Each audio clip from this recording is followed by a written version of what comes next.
you've been around the world, but there is a push now to eat a little bit more locally, not be shipping things all around and kind of harming. But is that something you feel is realistic in America, where we kind of have everything, again, very conveniently given to us all times of the year? You can get things that aren't seasonally here. Do you feel we could move in a direction where we could still eat locally, have superfoods, perhaps, I don't know, not get it from all around the world? What are your thoughts on that? Because even something like barukas, which you do, come from a certain part, have to be shipped places. Yeah. So, locally versus the worldwide kind of, providing of these things. How do you feel about that? Yeah, I mean, listen, I think at the end of the day, there's not this thing that's going to save us. It's a complex issue. And by how we're sleeping and, the food we're drinking, the food we're eating and the water we're drinking, and the meals we make every day, those are the cornerstone, and the movement we give our body. Those are the cornerstones of our health. And then the adjunct is the using food as medicine approach, filling in the gaps that we're clearly having in our modern day world.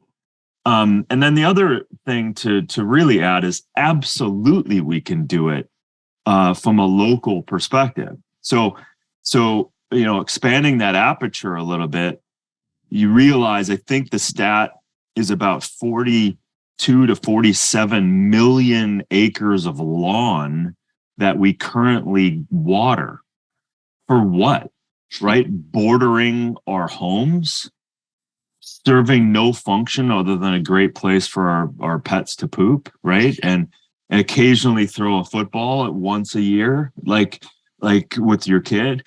So even if you took half of that and everyone started watering food and then made this beautiful, botanically rich opportunity of food production rather than watering lawn, we could grow so much food, it would blow your mind, right? We could become, your neighbors has way too many tomatoes, so you take some. You have way too many sweet potatoes, you give some.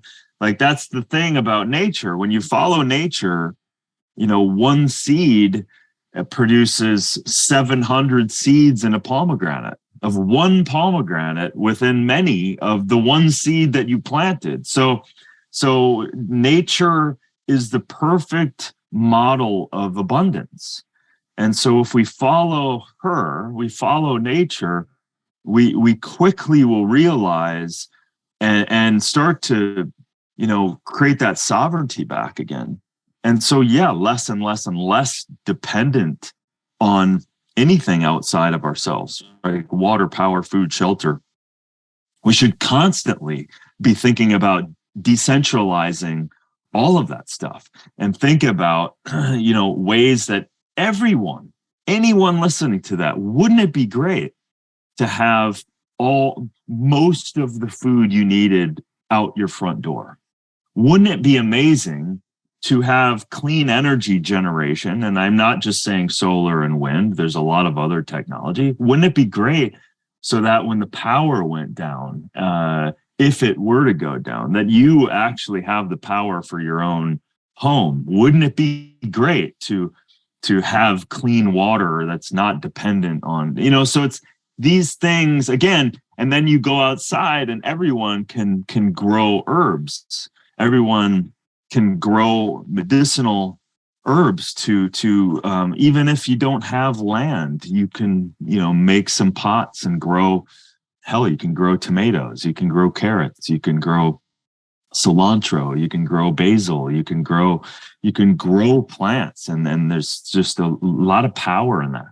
Yeah. And it's an interesting discussion because right now it feels like we're in a scarcity mindset where food shortages we're talking about and things aren't available, when if you really take a step back, we're all in an abundance of land, an abundance of things that we don't even realize. And if we stepped up and started gardening a little bit more, we could start to address that. It's a failed system. It's not true that the shortages are short.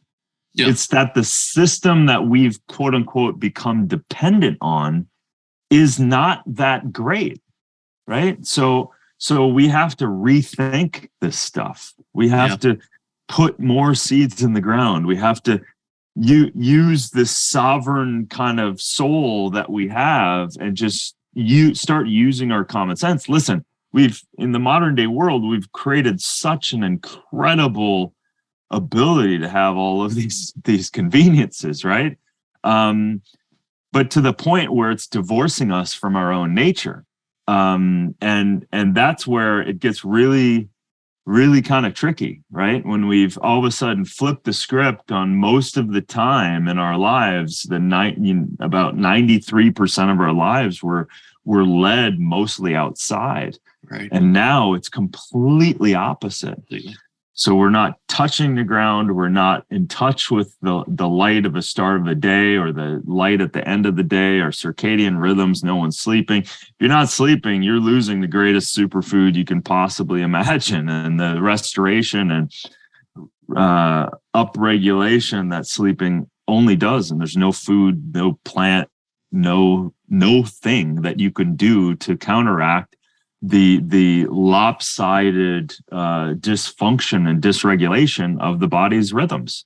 So it's very, very, very basic and common sense, but we've made it so complicated, and again, we've given so much of our power away to these systems.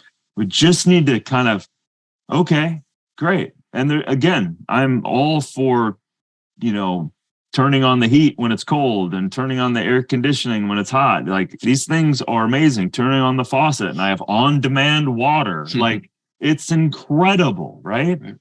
And we have to wake up from the apathy that we're in a little bit. Like, we do not have food shortages. We just have we have many, many, many failing systems. And those failing systems, especially when I look at something like medicine, which I've been in or around my whole life, are leading us to disease, unhappiness, unhealthy situations.